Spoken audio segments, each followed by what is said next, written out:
Us people are just poems. We're 90% metaphor, with a leanness of meaning approaching hyperdistillation. And once upon a time, we were moonshine, rushing down the throat of a giraffe.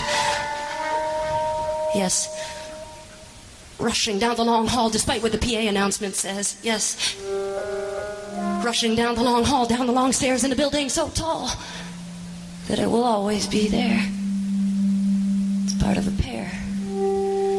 There on the bow of Noah's Ark, the most prestigious couple just kicking back, parked against a perfectly blue sky on a morning beatific in its Indian summer breeze, on the day that America fell to its knees after strutting around for a century without saying thank you or please.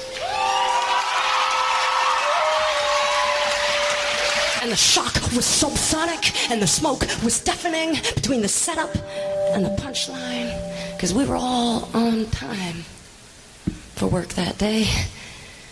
We all boarded that plane for it to fly, and then while the fires were raging, we all climbed up on the windowsill, and then we all held hands and jumped into the sky.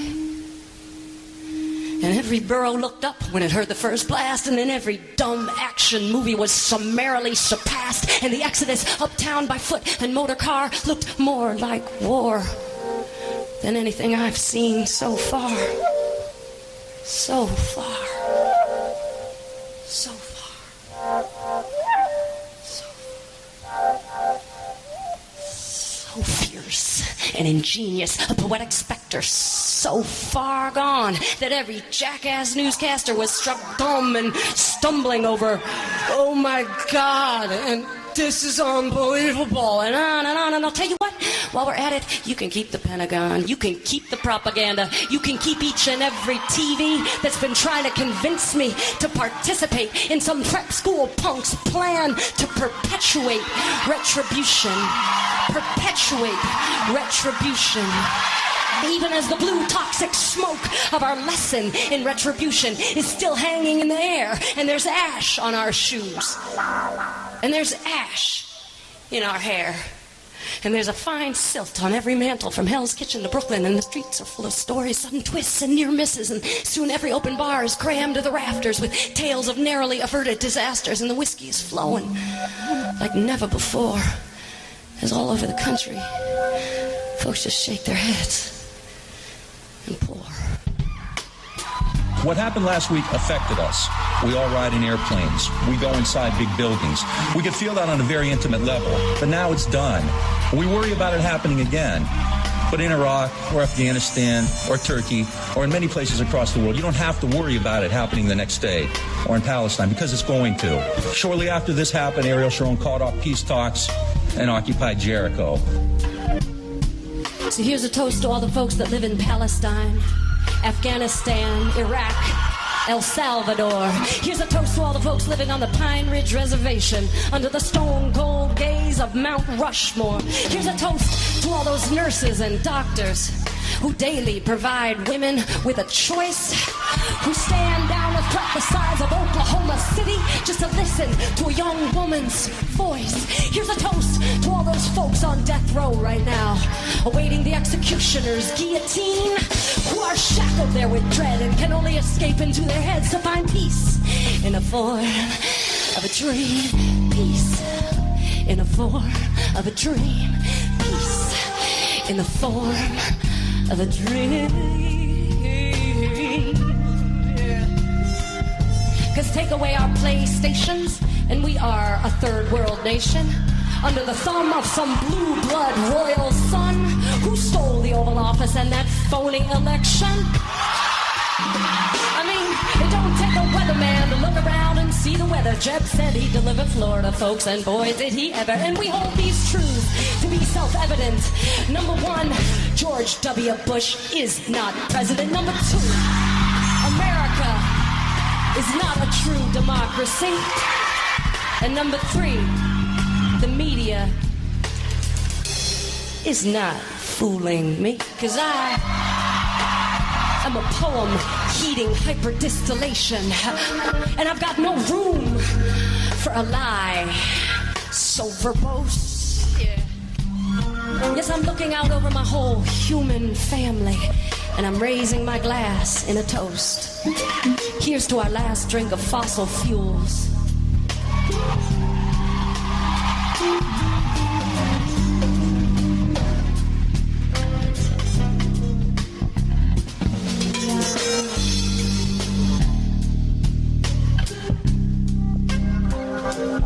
May we vow to get off of this soft.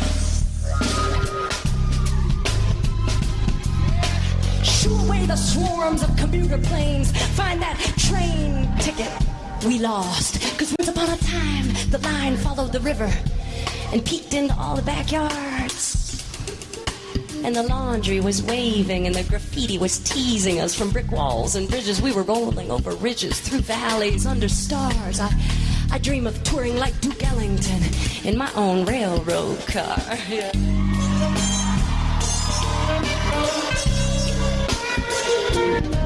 I dream of waiting on the tall, blonde wooden benches in a grand station aglow with grace, and then standing out on the platform and feeling the air on my face. Give back the night its distant whistle. Give the darkness back its soul. Give the big oil companies the finger finally, and relearn how to rock and roll. Yes, the lessons are all around us, and the truth is waiting there. It's time to pick through the rubble, clean the streets, and clear the air. Get our government to pull its big dick out of the sand of someone else's desert. Put it back in his pants. Quit the hypocritical chants of freedom forever. 'Cause when one lone phone rang in 2001 at 10 after 9 on 911, which was the number we all call when that lone phone rang, right off the wall, right off our desk, and down the long hall, down the long stairs, in a building so tall that the whole world turned just to watch it fall.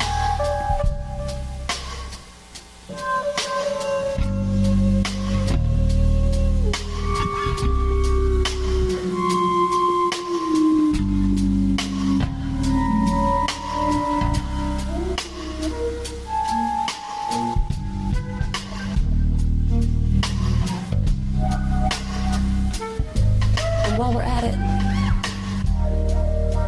remember the first time around? The bomb, the rider truck, the parking garage, the princess that didn't even feel the pee. Remember joking around in our apartment on Avenue D? Can you imagine how many paper coffee cups would have to change their design following a fantastical reversal of the New York skyline? It was a joke at the time. And that was just a few years ago, so let the record show that the FBI was all over that case, that the plot was obvious and in everybody's face. And scoping that scene religiously, the CIA, or is it KGB, committing countless crimes against humanity with this kind of eventuality as its excuse for abuse after expensive abuse, and they didn't have a clue. Look, another window to see through. Way up here, on the 104th floor, look, another key, another door. 10% literal, 90% metaphor. 3,000 some poems disguised as people. And an almost too perfect day. Must be more than pawns in some asshole's passion play. So now it's your job, and it's my job to make it that way. To make sure they didn't die in vain. Shh, baby, listen.